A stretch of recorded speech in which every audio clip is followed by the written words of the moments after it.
Have you ever wondered where it says in the Bible to not eat meat on Friday? Now, some of you are saying, what are you talking about? I have no idea what you're talking about. Well, then obviously you didn't grow up in St. Louis, Missouri like I did, because fish on Friday was the food you were allowed to eat. I'm Annette Reeder, the biblical nutritionist, and I'm on mission to share you God's recipe for excellent health. And what that means is I want you to always be able to have the most optimal health possible. I want you to have the mindset of understanding how much God loves you. And I just really want to help you live the life you were called to live.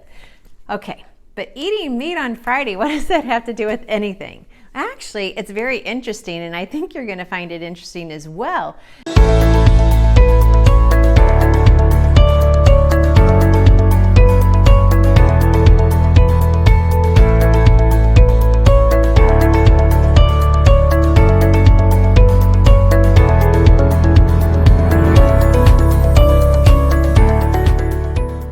Now, I was born in the 60s, and so when I went to grade school, it was always Friday, it was Fish Friday. We always had fish on Friday. Well, in St. Louis, Missouri, there's just a lot of Catholic churches, and there were at the time a lot of parishioners, and so a lot of times that would infiltrate what happened in the school, which is not a bad thing. And actually, you got to give it to them, because fish once a week is so healthy. It's so healthy for your heart. It's so healthy for your brain. Oh, your brain is like 60% fat, and the fat loves fish. The omegas in fish help your brain to function. So I wonder if they've ever tested the kids who were Catholic versus the other denominations and see if they were smarter. I don't know. I wasn't Catholic, but I don't know. Just an interesting thought. So let's talk about this. Where did it come from? And do we ourselves accept rules on what we eat without even understanding where they come from? So let's talk about the eating meat on Fridays. And so originally it was started out that, Catholics should not eat meat on Wednesday, Friday, and Saturday. Well, then, I don't know if that just became too cumbersome or what, but then it got reduced. In 1966, the Pope at that time, he reduced it to just Ash Wednesday and then every Friday during Lent. So then you need to ask yourself, well, is Lent in the Bible? No. So not eating meat on Friday is not in the Bible, and neither is Lent. But wait a minute, hold on. What is the purpose of Lent? What's the purpose of Advent? What's the purpose of just different things that people do to bring themselves to a sense of awareness and to reflection and to kind of go through a sense of renewal with the relationship with God? Well, there's nothing wrong with that ever.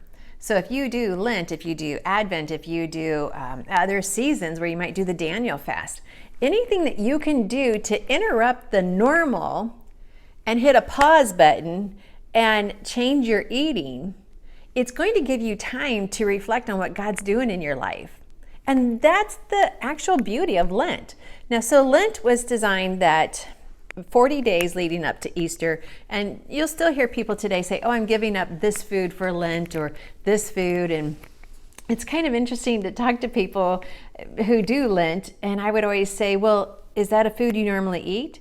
And the people who are more devout, who really want to make this a serious time, they will say, well, yeah, you're supposed to give up something that you actually enjoy. And then other people are like, oh, no, I gave up cigarettes. Oh, I didn't know you smoked. Oh, I don't. So it's like, okay, well, you're kind of just trying to work around the system. You're really not really reflecting on anything. And so let's just talk about this for a minute. So if you can take time out and say, for these 40 days, I'm going to set aside this perfect food, this food that I love, and I'm going to go without it, so that I can reflect on what God is doing in my life, how I'm living my life for the Lord, then that's a good idea. And that's what we do in the Daniel fast. And you might want to catch our link to the Daniel fast down below. So the idea of Lent is good. Some of the principles that have been installed into Lent are not scriptural. So the purpose of not eating meat on Friday is because they didn't want you eating any red meat or flesh on Friday, because that was to commemorate Christ being crucified on Friday. Well, there's a couple problems with that. The fish have flesh, and so that to me is like, well, flesh is flesh, animal is animal, but it's okay. I'm not trying to put it down as actually a good practice. But the other thing is, on Friday is because of Christ dying on Friday. And you can catch, as long as you're subscribed to my videos down below, which I really hope you are, you're going to catch my next video where I'm going to talk about the crucifixion of Christ and the Passover and the Seder and the Holy Sabbath and all of that. Because Christ didn't die on Friday. It's impossible. It doesn't fit biblical teachings.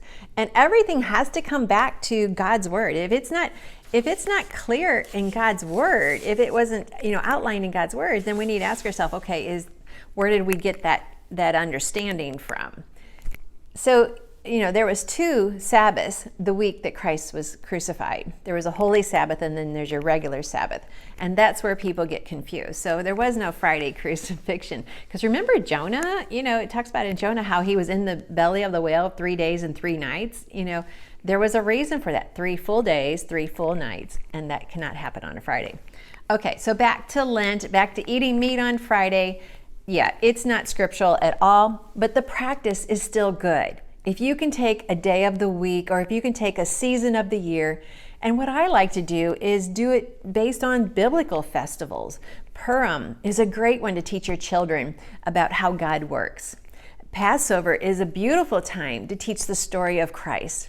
You can even celebrate the Feast of Tabernacles. There are so many festivals that God set up for us to understand who He is, that they become great teaching moments in the lives of our children and our grandchildren. But wait a minute. We have a season of rest, a season of reflection, a season of renewal every week, or we're supposed to, and that's the Sabbath. The reason Christ set aside the Sabbath and why God set that aside is because we are to 1 day a week set aside time to hit the pause button, relax, reflect, and renew our relationship with God. And if you work as much as I do, and if you're as busy as I am, you need that time of renewal, of refreshment, of reflection. And so if you celebrate Lent, good for you. I'm proud of you, because if you're using it for God's glory, then it's a good tool. If you're using it just to satisfy, the teachings of your church, there's no purpose in that. But by all means, I'd love to read your comments. And thanks for watching. Be sure, don't forget to hit the like. I hope you like this video. And then the comments and subscribe. And I look forward to reading your comments. I'm Annette Reeder, the Biblical Nutritionist, and I'm on mission to share you God's recipe for excellent health.